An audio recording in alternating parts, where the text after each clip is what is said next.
Hi, I'm Kristen Ahrens, the Director of Youth and Family Ministry here at English Lutheran Church. I'm here with Pastor Glenn, and he's going to share a devotion for us for Tuesday, November 10th. The verse he's chosen is Colossians chapter 3, verses 9 through 10. You have stripped off the old self with its practices, and have clothed yourself with new self, which is being renewed in knowledge according to the image of its Creator.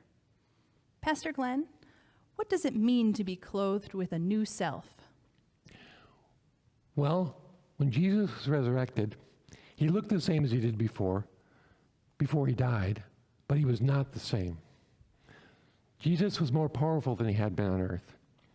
He was restored to the power he'd had in heaven before his earthly life. He could do anything. He was a new self and almost radiant. Jesus was able to walk through walls and appear and disappear at will. The earth had little power over him.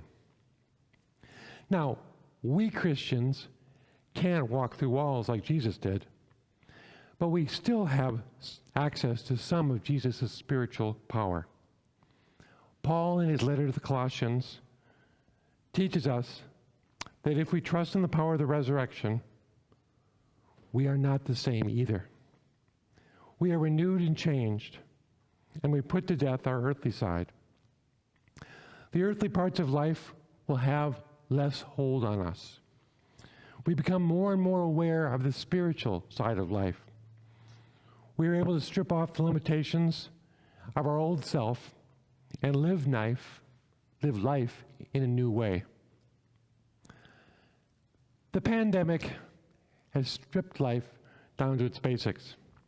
What we miss most during the pandemic is relationships, and most people are focusing on that.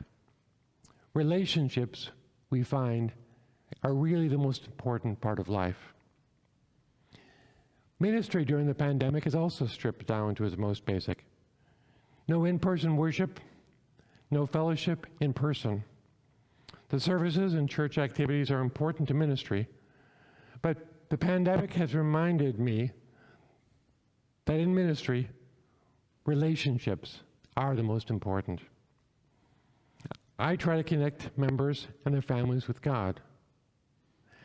That's more difficult during the pandemic, but I'm hoping they will connect with me and with God through me in a different way than they do with their families.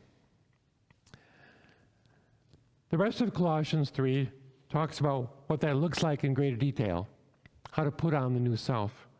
And I encourage you to read it. Because of what Christ did, with his help, we can be clothed in love and more focused on heavenly things, as Jesus is. Because of the resurrection, if we ask to be reclothed in a new, better self, we will be. And in heaven, I'm convinced that we will be fully renewed as Jesus was. Kristen, would you say a prayer for us? Pray with us. Jesus Christ, clothe us with virtue, so that we may be renewed and be more and more like you. Amen. And may God bless you as you focus on faith during these dark times and on relationships. May faith and love see you through to the end of the pandemic. Amen.